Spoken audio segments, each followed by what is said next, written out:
Right, so without further ado, I'd like to introduce Paul Appleyard.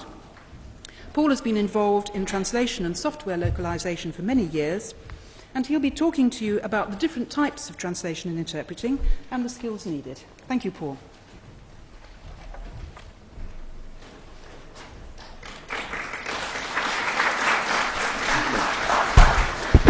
Thank you. Right, well, I've got really the simplest of introductions for you today. I mean, hopefully quite a few of you know most of what I'm going to be telling you anyway. Otherwise, you might not be in the right place. First of all, we do that right. Translation.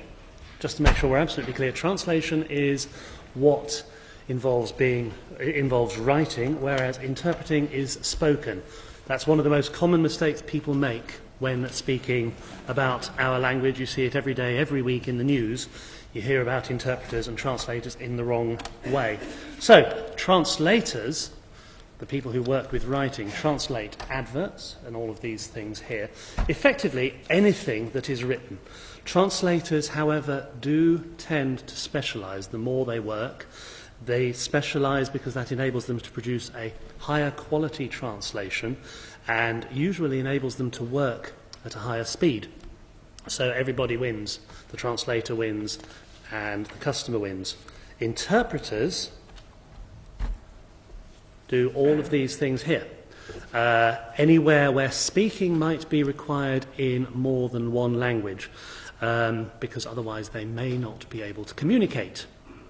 Now, in addition to these lists here, prisons, I've done quite a bit of work myself in prisons, where people have where people have done things and have not yet been able to express themselves appropriately. So then the interpreters have to go in and do the work, make sure that they can express themselves. My daughter has recently applied to go to a new secondary school. On the first page of the parent application form was a question about the mother tongue of the parents and whether translators and interpreters were needed there. So there are needs for people to do interpreting in all walks of life and not necessarily just in business. What do we need to work with languages? Foreign languages obviously is a fairly important part of it. If you're only speaking one language, then you're not going to do very well in a multilingual environment. However, much beyond that, the cultures and way of life is extremely important because you're not just translating or interpreting the words. You're translating and understanding the concepts behind the words in many cases. That's particularly important the further you move from one part of the world to different parts of the planet. The ability to communicate is absolutely crucial. If you can't communicate, same thing, teaching you how to suck eggs. If you don't know how to communicate, then the people who are listening to you or reading your words won't understand what you're talking about.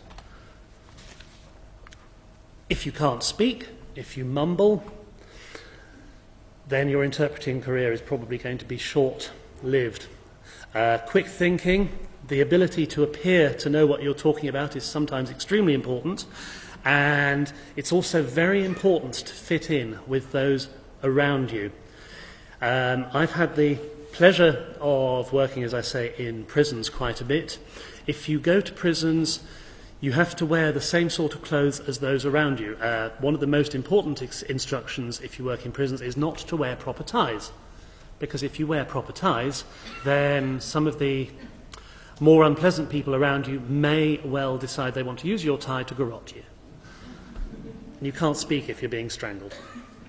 However, if you are working in a high-profile business environment and you turn up wearing what you wore to prison yesterday and everybody around you is wearing Hugo Boss suits, then you are also dressed inappropriately. It's probably easier for a chap because you can just put on a suit and take the jacket off. But it's very important to make sure that you do fit in. The expression is to be dressed for court. Very important. If you're a translator, it's good to be able to spell. That's actually true of not just translators. We've all seen examples of bad spelling. Does everybody, no, I'm not going to ask the question, there are too many of you, but presumably everybody here understands the concept of working into your mother tongue? except in extreme circumstances.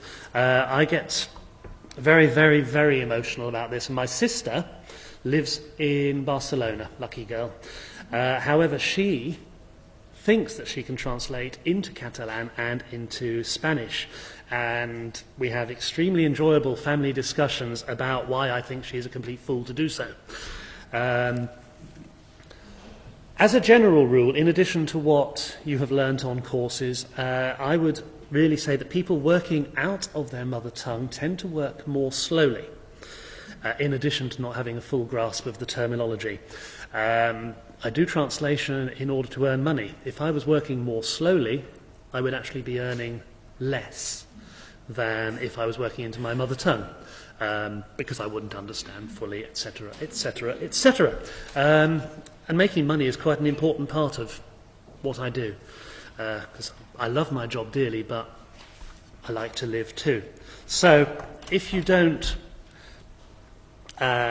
translate into your mother tongue, you can come up with some interesting translations. We've all seen it on the menus, we've all seen it on the joke websites, the translation companies all have these sorts of things. I particularly love the bowels in spit. Isn't that lovely? I just want to go back and have seconds. There are, of course, very good examples of translation done by people who don't translate into their mother tongue, but it's just far too easy to pick up a dictionary, think that you can do it, and rattle on. People translating out of their mother tongue produce texts which, whilst apparently understandable, don't really say anything that you would really want to understand yourself if you were producing something into your own mother tongue. This, of course, does apply just to translators. Interpreters do tend to swing both ways. There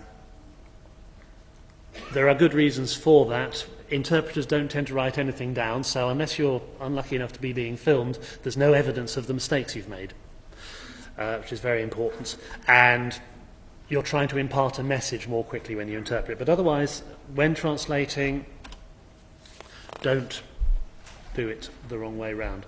Translators working either way, the big institutions, you'll be seeing a film later about the EU, I think.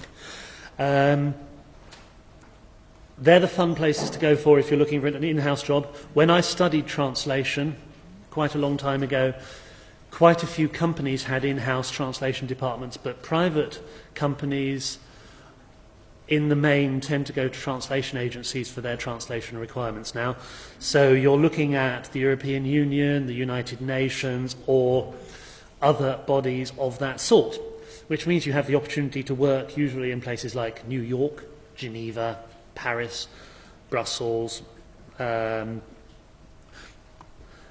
not necessarily the sorts of places, are lovely places, but not necessarily where you want to end up.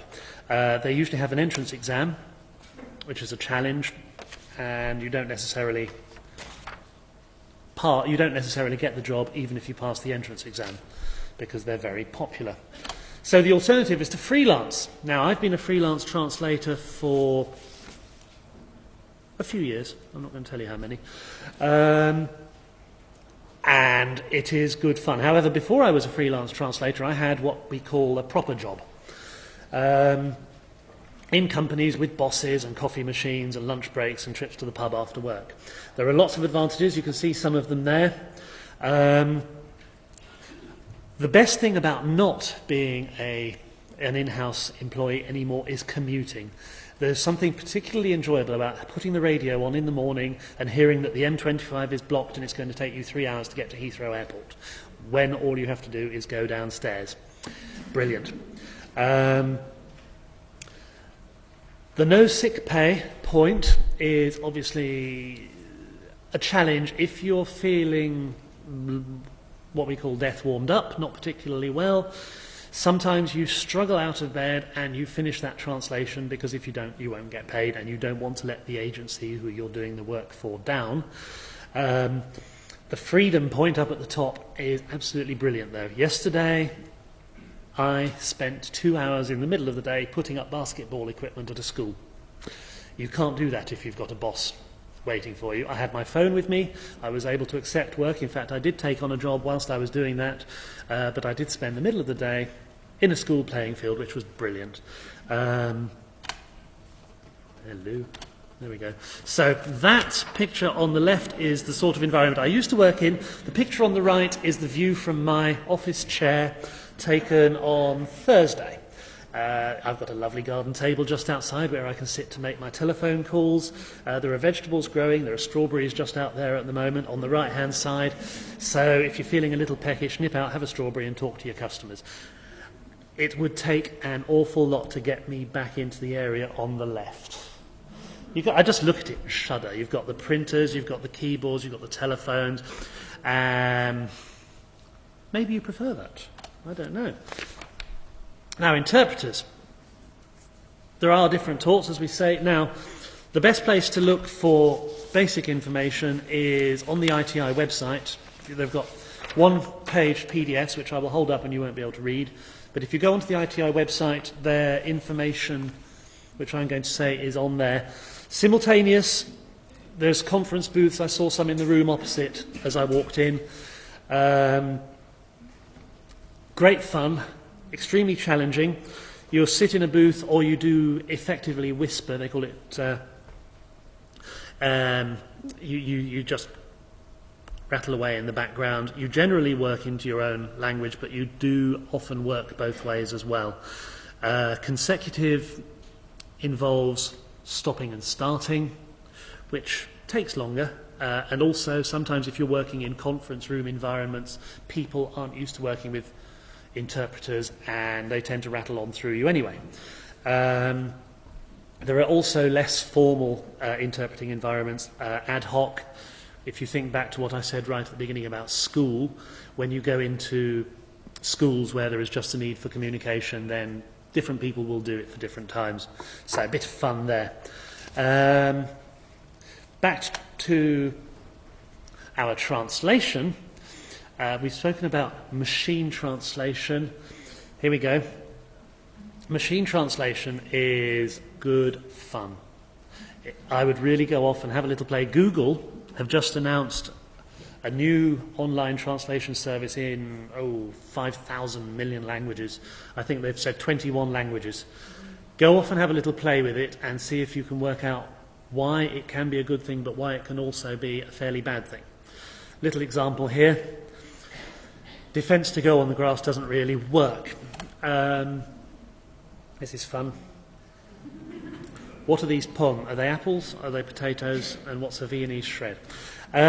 Whenever I go off to a machine translation system, I put in the expression Flying Scotsman. Anybody who's heard me speak before has spoken about the Flying Scotsman. Put Flying Scotsman into different languages, see what it comes out as in the target language, and then see what it comes back to in the original source language. The Flying Scotsman is a steam engine or a railway route, depending on where you're speaking. If you have the meta-knowledge, as some of the people will in this room, they will know that the Flying Scotsman or the Golden Arrow are steam engines. If you don't have that meta-knowledge, which a computer, poor thing, doesn't have, then you will never be able to understand that. Well, that takes a long time, so we'll do it a quick way. There we go. Today ago, 10 years, the 2 of May 1997, the iron door of Downing Street in the hand of his woman. However, it works, actually. So machine translation is not all bad. Our European friends often use this sort of machinery to get very quick translations of things that they want to understand quickly, but which they don't need to understand perfectly. So this sort of text would very often also be post-edited to improve. Anybody sitting in this room working into English would be able to improve this fairly quickly. But it does understand, it has imparted an understanding. And I have written down here that it creates a need for translation because then you might be asked to do a proper job afterwards. Translators and interpreters use lots of other aids. In the internet era, when I started translation, we used to go to Grant and Cutler, which is an excellent bookshop, dictionary shop just over the road somewhere. And used to spend between me, with my wife, we used to spend about £500 a year on dictionaries when we started. Now we've got a subscription to Termium, and we've got a Google, and we don't buy any other dictionaries, and we haven't been to Grant and Cutler for years. Maybe I'll go there today for a look.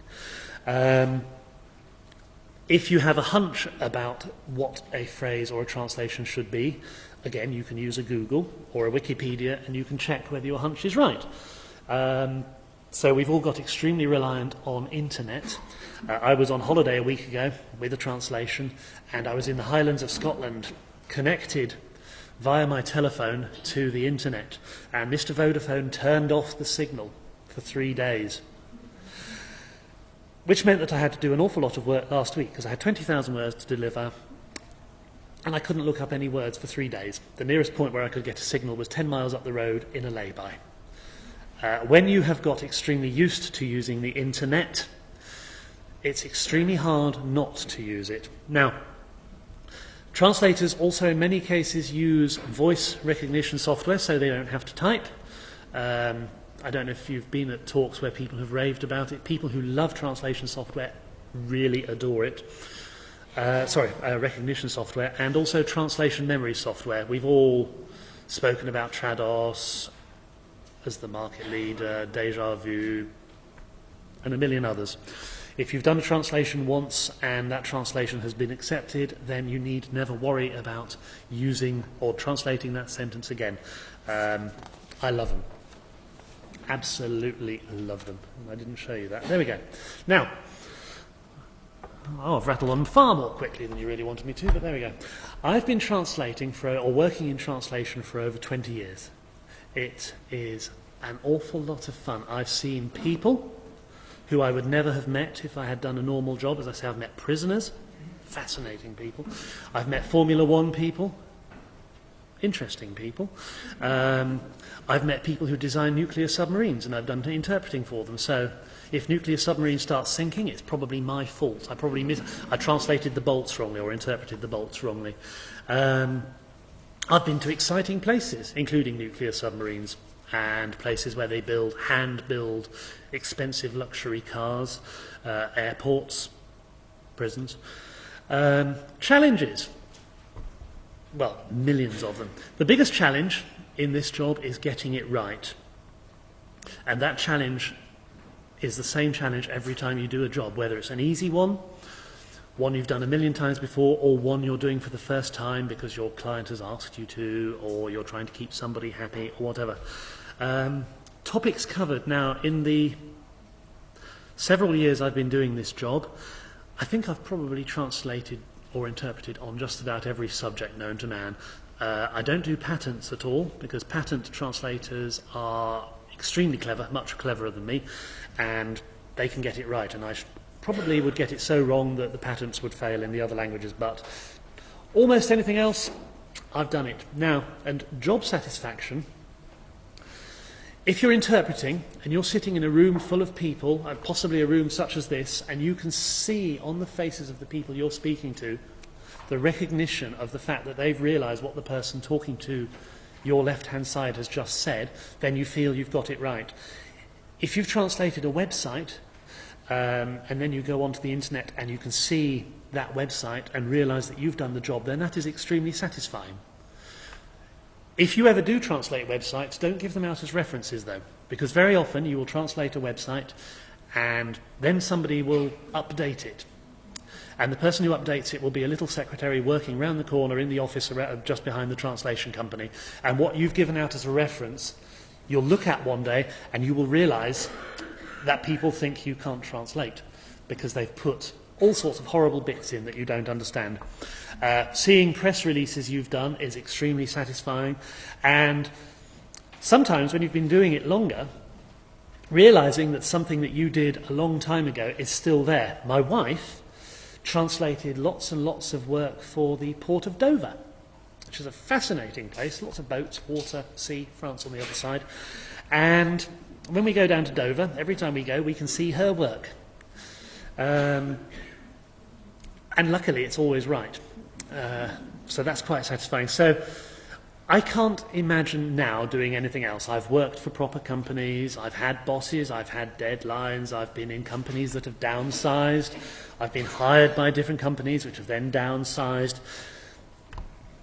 I've got, where are we? Oh, gone, there we go. I've got that now. I can go out, I can do my own thing.